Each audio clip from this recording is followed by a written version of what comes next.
Positive atheism Hindi channel प्रेक्षकों को स्वागत। गंगा प्रसाद अग्रवाल जी से लिखी हुई ग्राम स्वराज क्षेत्र इस पुस्तक के बारे में हम जान रहे हैं ना। आज इस पुस्तक में ग्राम स्वराज क्षेत्र का लक्ष्य इसके बारे में हम जानेंगे। किसी कार्यक्रम को चलाने में उसका लक्ष्य निश्चित करना आवश्यक होता है।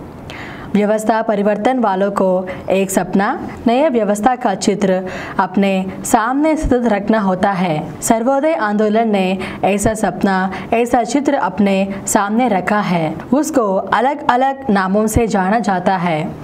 कभी उसको सर्वोदय समाज की स्थापना कहा जाता है, किसी उसको संपूर्ण क्रांति के नाम से संबोधित किया है। ग्राम स्वराज की स्थापना नाम का भी उपयोग होता है, लेकिन इतना कहने भर से चित्र साफ नहीं होता।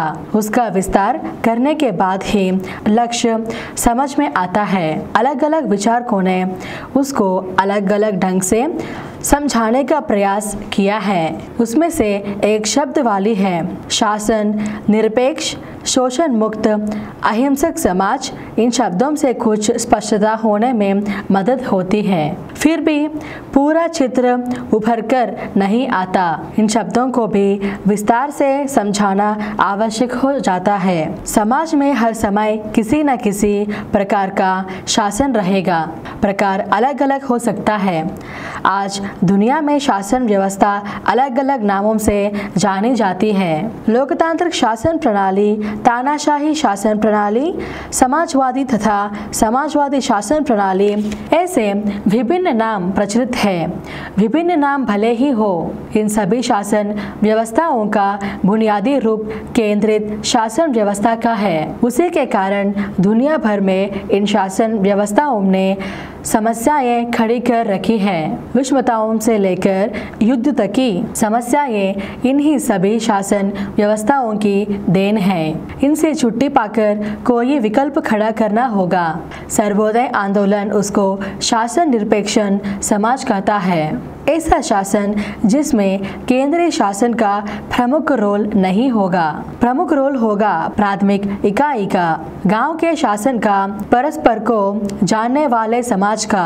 समन्वयन करने वाला केंद्रीय शासन गिने चुने मुद्दे और विशेष प्रसंग पर अपनी भूमिका अदा करेगा, जैसे देश की रक्षा, आवागमन, डाक विनिमय माध्यम आदि।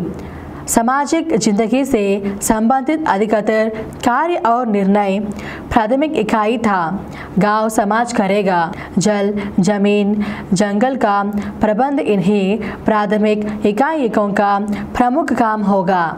आर्थिक, सामाजिक, राजनैतिक सभी तरह के निर्णय और कार्यान्वयन प्राथमिक समाज की जिम्मेदारी रहेगी।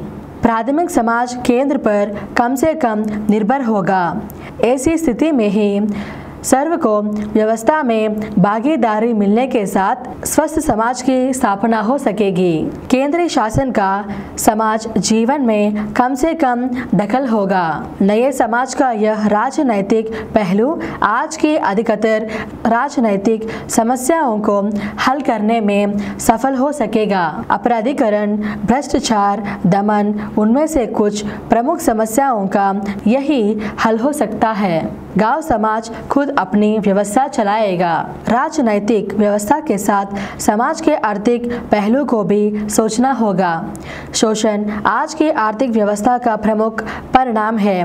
पूंजीवादी, समाजवादी, साम्यवादी अर्थव्यवस्था नाम देने से बुनियादी फर्क नहीं पड़ता। इन सारी व्यवस्थाओं का आधार केंद्रित उद्योग है। केंद्रित और भारी भरकम उद्योगों पर टिका समाज शोषण के बगैर नहीं चल सकता।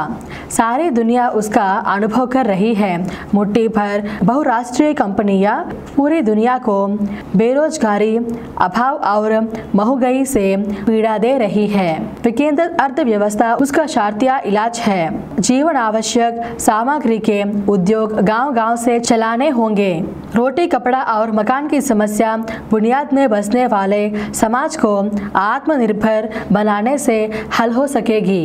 गांव-गांव में इससे संबंधित उद्योग चलाने होंगे। केंद्रित स्तर पर इन उद्योगों को चलाने पर पाबंदी लगानी होगी। गांव में जो उद्योग चलाना संभव नहीं, ऐसे उद्योगों को उससे ऊपर के स्तरों पर चलाया जा सकेगा। सर्व के हित में वैज्ञानिक भी उपयोग किया जाएगा। शोषण को हरगिज स्थान नहीं दिया जाएगा। ऐसा शोषण मुक्त समाज नई व्यवस्था का आर्थिक पहलू पेश करेगा। परस्परावलंबन से नई अर्थव्यवस्था खड़ी होगी। सभी को काम, इज्जत की रोटी, पर्यावरण में संतुलन आदि बातों का ध्यान रखा जाएगा। समाज में पारिवारिक भावना का विकास होगा। धन्यवाद। अगले एपिसोड में फिर मिलेंगे। Please download Samaram multi-channel app and watch your favorite channels from your mobile. App available on Google Play Store and subscribe to the channels. For more videos, please subscribe to this channel Positive Atheism and activate the bell icon.